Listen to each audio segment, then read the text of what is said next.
Assalamualaikum warahmatullahi wabarakatuh. Alhamdulillahilladzi ahyana ba'dama amatana wa ilaihin nusyur. Ashhadu an la ilaha illallah wahdahu la syarikalah wa ashhadu anna Muhammadan abduhu wa rasuluhu sallallahu alaihi wasallam la nabiyya ba'da. Qala Allah ta'ala fil Qur'anil Karim, na'udzu billahi minasy syaithanir rajim. Bismillahirrahmanirrahim. Subhanallazi asra bi'abdihi lailan minal masjidil haram ilal masjidil aqsa allazi barakna haulahu linuriyahu min ayatina innahu huwas samiul basir. Sadaqallahul azim. Maha suci Allah yang telah memperjalankan hambanya Muhammad pada suatu malam dari Masjidil Haram ke Masjidil Aqsa yang telah kami berkahi sekelilingnya, supaya kami perlihatkan kepadanya sebahagian dari tanda-tanda kebesaran kami. Sesungguhnya dialah Allah yang maha mendengar lagi maha melihat. Maha benar Allah dengan segala firman-Nya. Al-Quran surat Al-Isra ayat yang pertama. Yang sama kami hormati dan kami muliakan pengurus Masjid Al-Huda. Yang sama kami hormati Ketua RT, Ketua RW yang hadir pada subuh hari ini. Yang sama kami hormati alim ulama, nenek mama, cadiak pandai, suluh bendang dalam nagari, pai tampe batanyo, pulang tampe babarito. Nasihatnya siang dijadikan tungke, kok malam dijadikan suluh. Ibu-ibu bundokan luang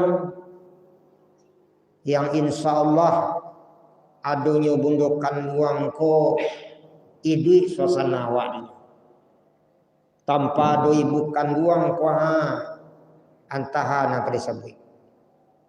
Bapak-bapak, ibu-ibu jamaah Masjid Al-Huda yang insya Allah dimuliakan Allah dan calon penghuni surga. Amin ya rabbal alamin. Kajiawa kini ko ibu-ibu bapak-bapak tentang rahasia di balik peristiwa Isra dan Mi'raj. Isra dan Mi'raj artinya perjalanan Rasulullah dari Masjidil Haram ke Masjidil Aqsa. Mi'raj naik Nabi itu dari Masjidil Aqsa ke langit yang ketujuh sampai ke Sidratul Muntaha sampai menuju arasnya Allah. Nah, itu nan Isra dan Mi'raj. Nabi Muhammad diperjalankan oleh Allah. Makanya dimulai dari kata-kata asra, diperjalankan. Sama kobo ambo dari Saranggaga andale kasiko tadi maisi pengajian. Subuh mubarakah. Dari jam 5 kurang saperampe ambo lah berangkat. Alhamdulillah sampai di siko jam 5 pas subuh. Ambo masih pengajian. Beko insyaallah lah selesai mungkin kok jam 6:30 atau jam 8 mau tiba di rumah kok 7:30. Yo kabarnya pakai lontong bagaimana ya Bu? Nah, ditutup dengan lontong bagai kok kelebin. Kok nandaya tariknya kok Bu. Sudah beko kan pulang bercerita beko je pengurus beko lah 8:30 tiba di rumah. Ambo tukar baju mo keluarlah samui dari peci awak. Kita samui ke kawan-kawannya. Ambo tadi baru tiba rumah Masaji Aluda. Mau keluaran awas kau Gurun Lawe. Masaji Aluda Gurun Lawe. Jam berangku berangke. Ya dari jam 5 kurang seperempat. Kemudian tiba mau jam 8:30 pagi. Ya pun ku baik. Ya menampang. Menampang dia. Kalau jalan kaki nak mungkin dongui. Kau samui kau. Mana mungkin. Baca bahasa piamannya mission impossible kata gitu. Tidak akan mungkin engkau berangkat dari jam 5 kurang seperempat tiba lo kan dari Selanggaga jam 8:30 pagi. Tak mungkin. Tapi lantaran karena Nabi Muhammad diberangkatkan Allah dari Masjidil Haram ke Masjidil Aqsa. Masjidil Aqsa itu di mana tu? Di Palestina.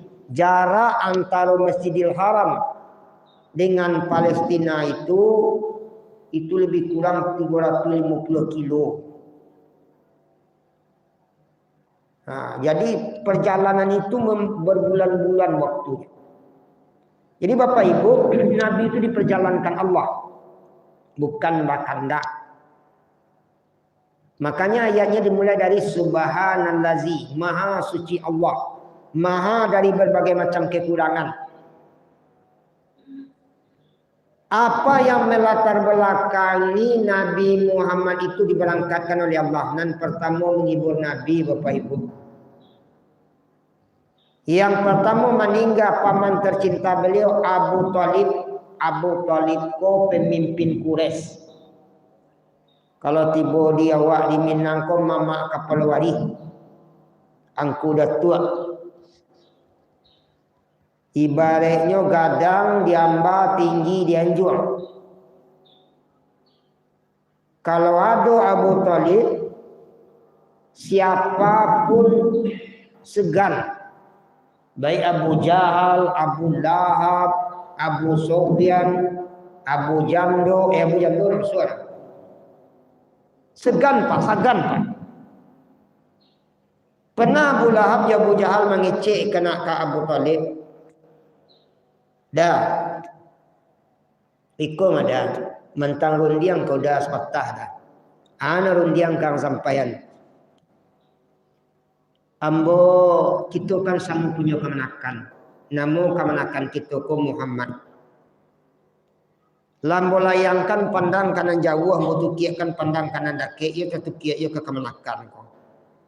Ko mencaliak galai-galai beliau ko memang dah rancak untuk memelihara kebudayaan, kepercayaan awak nalamu menyembah berhala doda.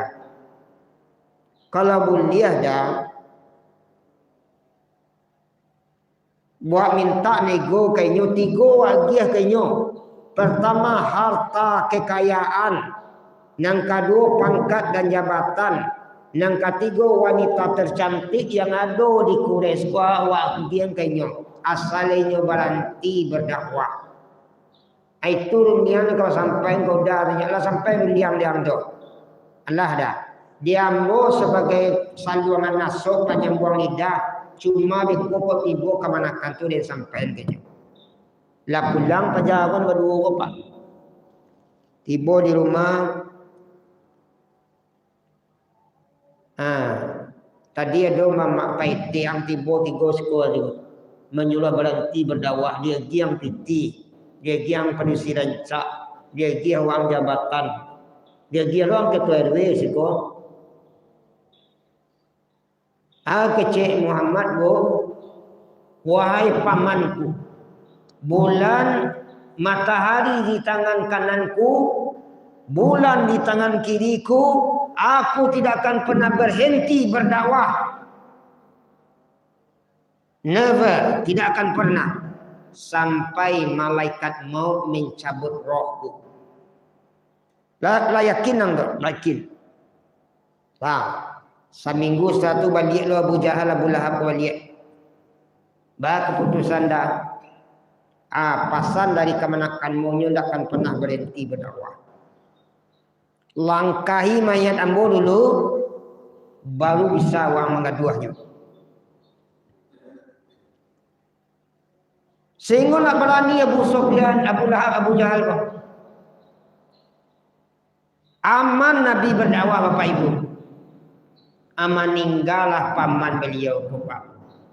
Sehingga tak bisa Nabi membimbing beliau membaca talqin la ilaha illallah. Karena bahwa dipengaruhi dia Abu Jahal Abu Lahab Bapak.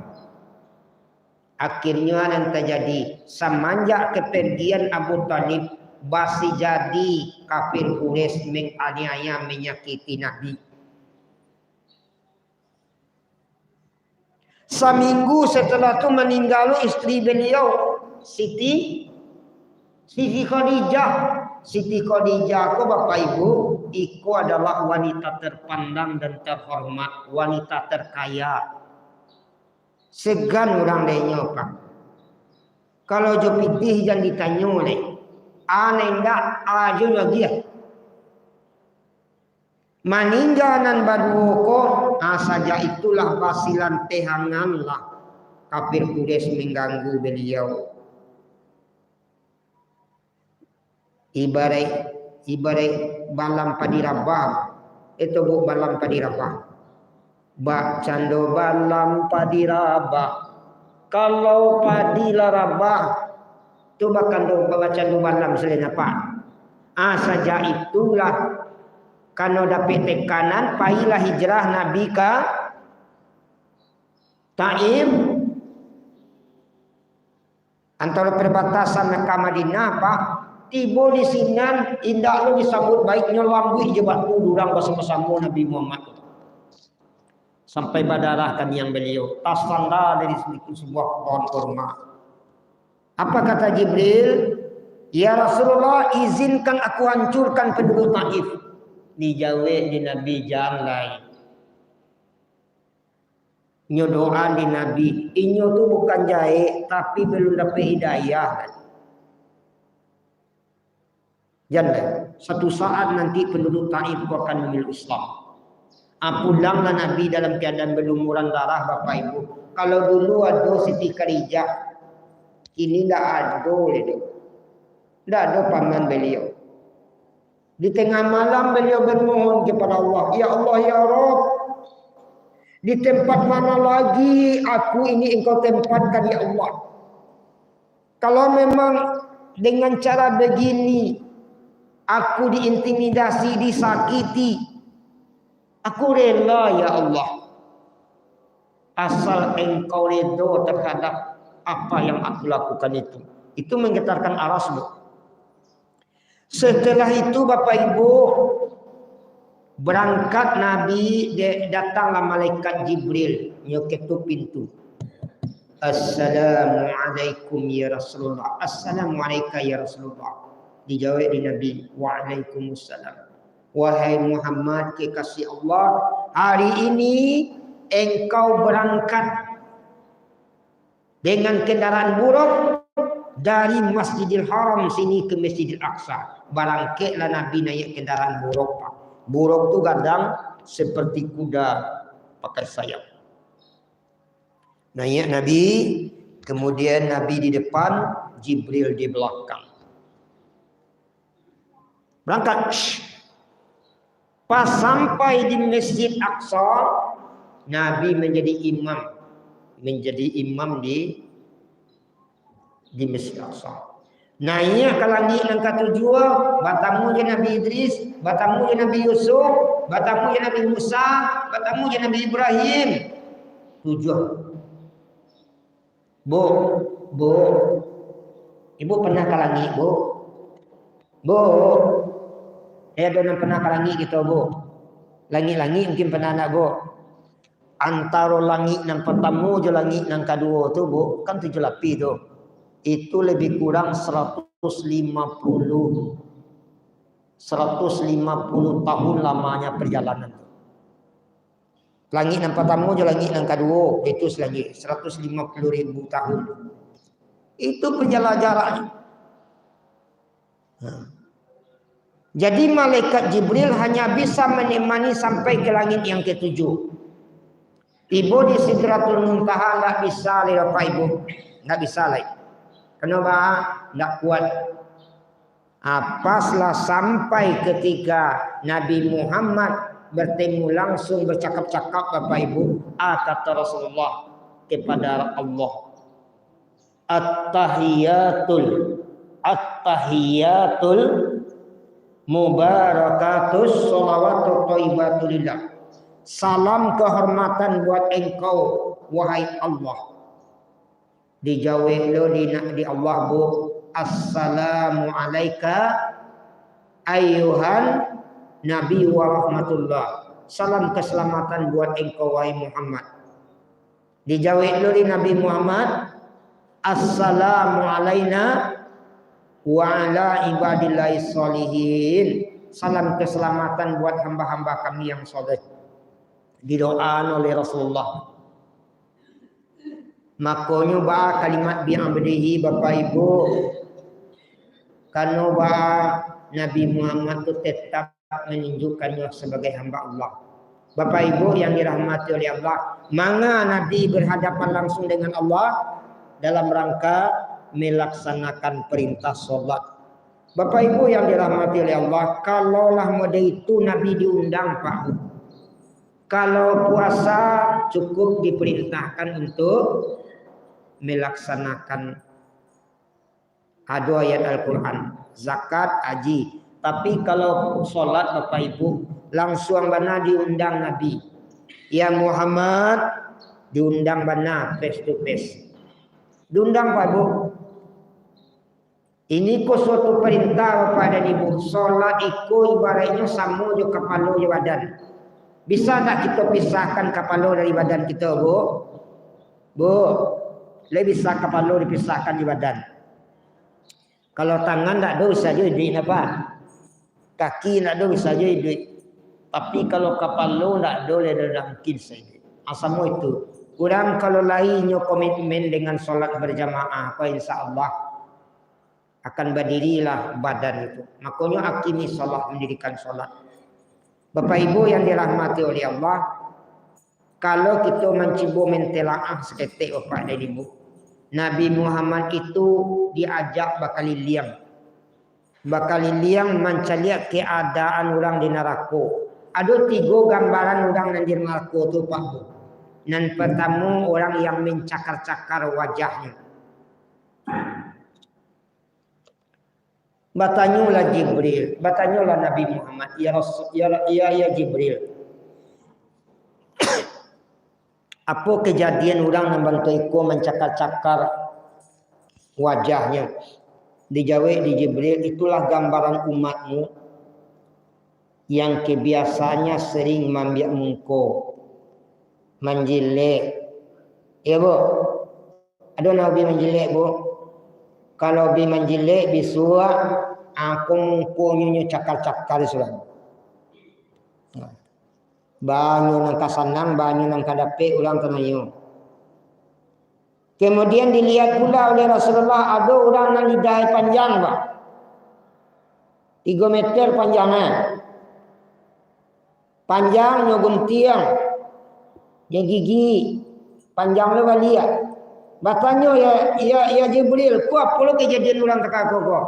Ikulah orang yang ubinya mempakecian orang. Mempagunjang orang saya.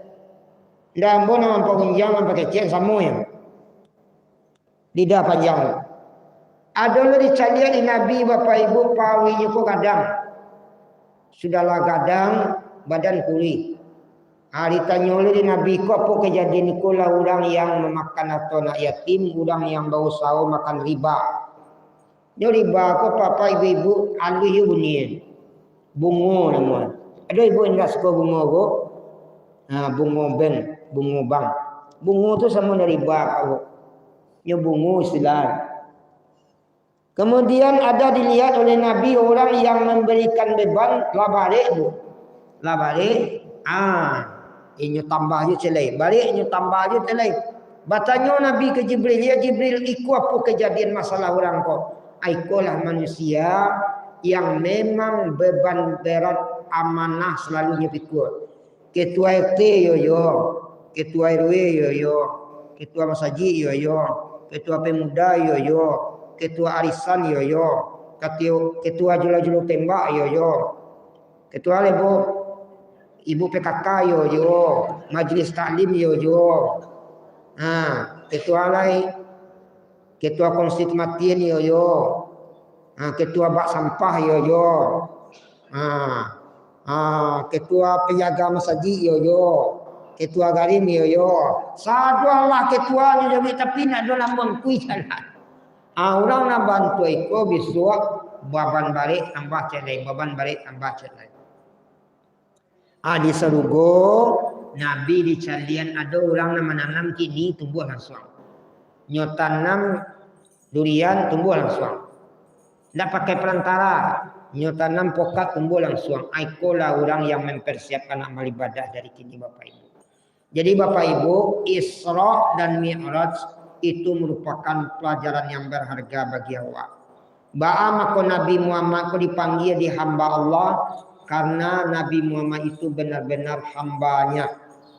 Tidak bergeser dari hambanya. Ujian ku pada rupa itu. Kalau tidak ada ujian awak tidak ada nampak kualitas diri awak. Bapak Ibu dan Bapak Ibu yang kami hormati, api itu sifatnya membakar nak bu. Ia membakar seperti api bu. Ia kaya dapat. Kalau seandainya awak masuk ke dalam pasti yang apa? Nabi Ibrahim dilempar oleh Raja Namrud ke dalam api, tidak tangguh. Kecil Allah kepada api, ya nar, bardan wa salaman Ibrahim. Wahai api, dinginlah kamu, selamatkan Ibrahim. Dingin, rasakan yasi, selesai. Jadi ibaratnya tipe angin, kau bukan duit aja pakai listrik. AC duit pakai listrik. Listrik itu angin. Dingin. Awak jangan cuba-cuba boleh bu. Ya nan. Bardan wa salamani. Selamatkan diriku. Ayo insyaAllah angui wa. Angui wa. Itu hanya kejadian yang hanya ibaratnya tidak bisa kok keinginan Allah. Api itu yang membakar tapi kalau keinginan Allah dingin. Sia Nabi yang tidak punya ayah tapi lahir. Nabi bisa Maryam. Kalau secara logika di mana puluh ada orang yang tidak bapak ada anak. Kini banyak orang pak. Apa nak yang lebih nak do? 30 orang nak. 30 orang apa si A si B si C si D. Tapi kau tak pernah disentuh oleh laki-laki lain. Itu keinginan Allah baru. Tak bisa diukur logika awak. Ada tak pak? Tidak punya ayah, tidak punya ibu. Ada lahir seorang manusia. Saya tahu. Nabi Adam dan Hawa, tidak dua ayah Adam loh, tidak dua ayah Hawa loh. Itu keinginan Allah. Jadi keinginan Allah itu jangan kita ukur dengan keinginan kita. Kau dapat ingin Allah, kau jalani saja Bapak Ibu. Jadi Isra Mi'raj itu adalah keinginan dari Allah yang memperjalankan Nabi Muhammad ke suatu tempat yang sangat istimewa, yaitu di Sidratul Muntaha. Kalau orang di perjalanan di sini cabik-cabik, ibu lah pernah mencari iklan Yamaha NMAX si komeng yang membawa Honda Yamaha NMAX ku kancang-kancang pak sampai jembatan runtuh adanya, sampai bajunya cabik-cabik. Itu Yamaha baru pak. Ikut Nabi Muhammad berjalan dengan kecepatan kilat lebih cepat dari cahaya. Dari mana? Dari Masjidil Haram ke Masjidil Aqsa. Lalu naik ke langit yang ketujuh. Sampai ke Sidratul Muntaha. Berjalan-jalan mencari seluruh neraka. Balik jam 6:30 pagi. Kecil Abu Lahab. Baku buruk menuang koyuang. Itulah mak. Awak baru berjalan dari malam. Dari mana? dia mesti darah ke laksa naik ke langit angka 7 ke Sidratul Muntaha. Nak sampai 3 jam rangkiang dah, nak sampai dah mak. Ayo lagi luang. Seluruh orang mengeceh Nabi Muhammad gilo. Kalau tak ada manusia yang bisa sakai itu dapat. Tapi lantaran karena memang Allah yang memperjalankan, disampaikan ke Abu Bakar, Abu Bakar, apakah engkau percaya Nabi Muhammad Isra Mi'raj? Percaya. Makanya Abu Bakar diberi gelar Abu Bakar Siddiq. Bapak Ibu, mungkin itu yang bisa kami sampaikan, mudah-mudahan bermanfaat. Fastabiqul khairat. Assalamualaikum warahmatullahi wabarakatuh.